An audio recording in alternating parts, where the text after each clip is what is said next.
It is January 15th, 2015. And I just made myself a small amount of coffee.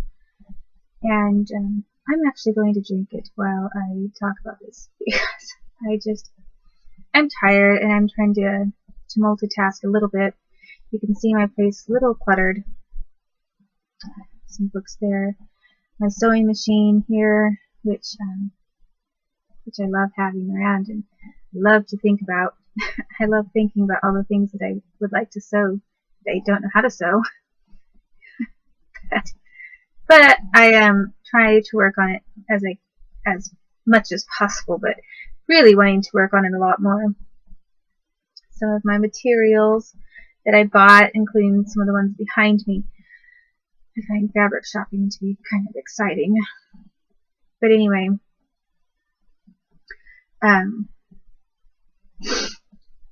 so excuse a little bit of this mess here, and my drinking, because I have a big drinking problem, according to the government, but that is one of many excuses that I've heard from them, because whatever it is they can come up with to discredit someone that they will use.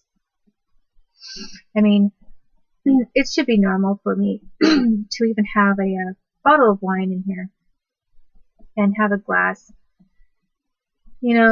once a week, or plenty of people have a glass of wine every day. But no, not me, because if I have even a bottle of wine that lasts me 2 months, the government employees who always try to tear me apart seize upon the one day that I talk about the aroma and flavors of the wine, and they decide that I'm an alcoholic and start writing it into some kind of a crazy chart. So they really go out of their way to exaggerate things. See, I'm being so lazy. I'm even resting my elbow on the table while I drink my cup of coffee, which means I'm tired. But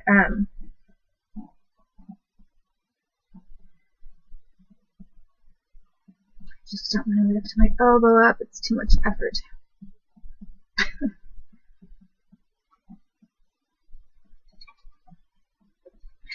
So anyway,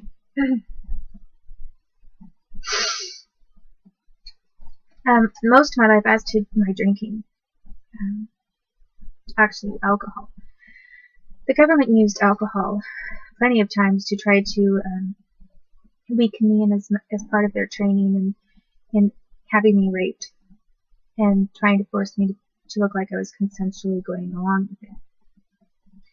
It's one thing for college-age people or high school students to start drinking and then get carried away, and sometimes they even end up getting raped, no fault of their own.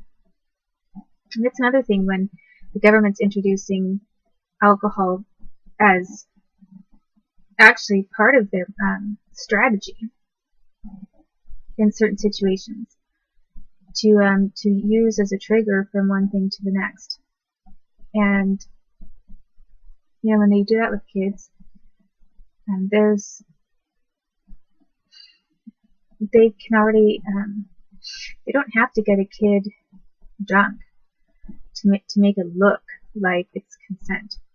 But I think that they know that later in the future, if they put enough triggers into someone when they're a kid, and that person later goes for a drink when they're older, and just looks like anyone else having a drink, and no one knows the circumstances around it, that it will work towards their favor.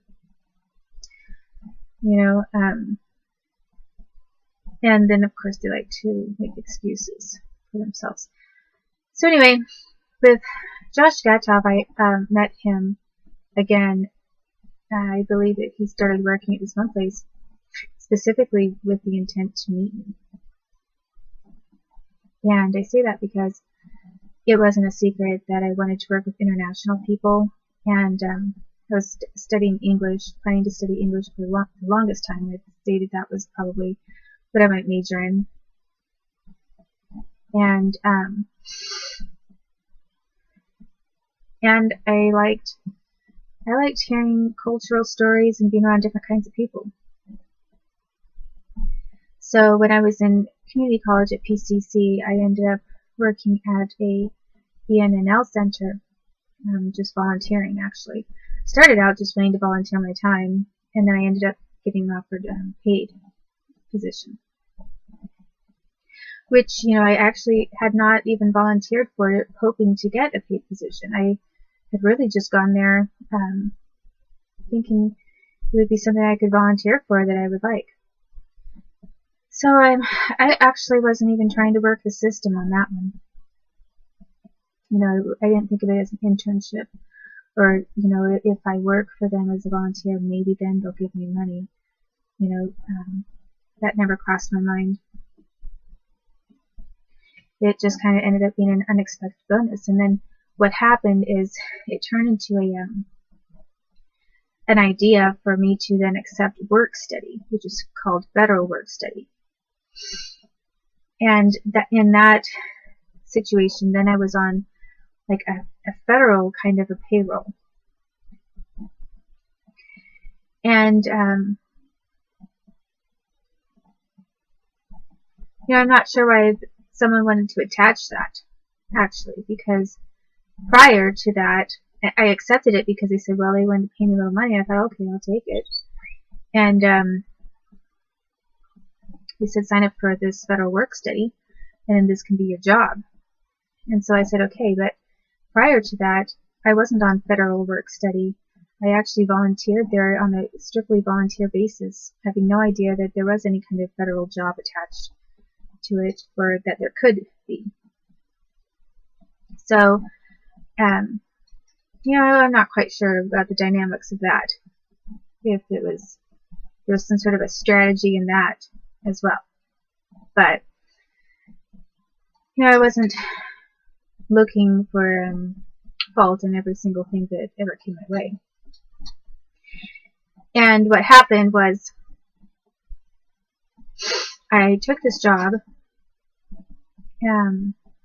started volunteering there, and I didn't even recognize this person that was there. I mean, he was a totally different person, grown up, taller, larger, and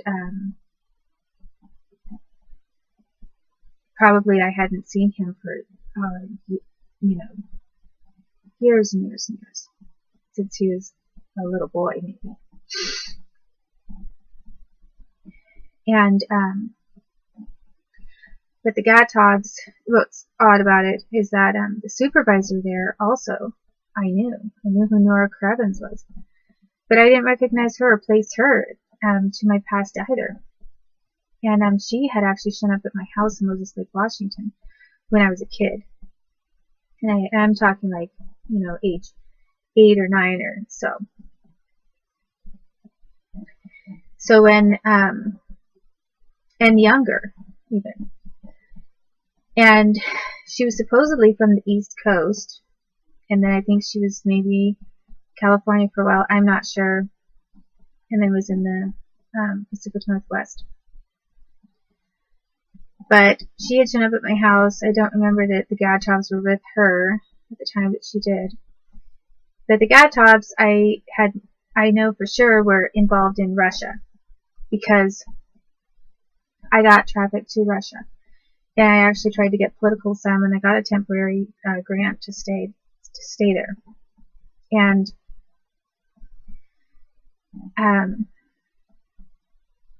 which I did for a while, and then I guess what I was told is that I had to renew it.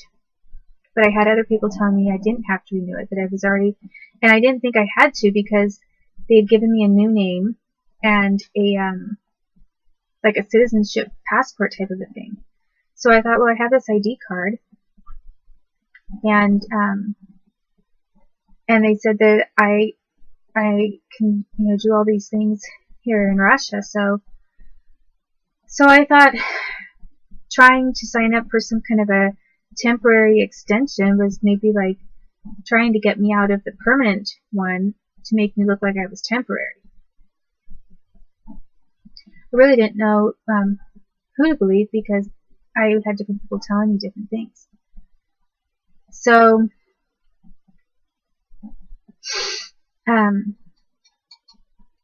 what happened is the U.S. government came over looking for me, and decided to, I think they made some kind of a deal.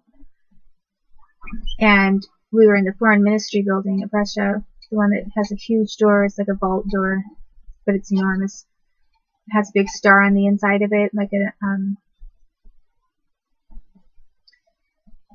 a relief on metal. And I was in that building when there were a lot of discussions going on between some of the Russians and Americans. And they had two of the Bobs there, two of the Bob Juniors. So it was one of the other times I saw the twins there, which means it's not just the United States that knows that there are two of them. Russia knows. I mean, how do they not know? It was happening in the foreign ministry building. So they know because one of the Bob Juniors was standing next to me, and the other Bob Junior was standing next to Edward Howard, across from me, across the room. And I am not positive, really am not positive, but I sometimes thought of them as Big Bob and Little Bob, because I could hardly distinguish between the two, but one had a couple features that were just barely smaller, I thought just a tiny bit, than the other one. But it was really hard to tell, because very comparable, identical twins, and I think they're triplets, frankly. But I think the one that was standing next to me was maybe Big Bob, I think. And I think that the one that was standing next to Edward Howard, across from me, was maybe Little Bob, who I called Little Bob. And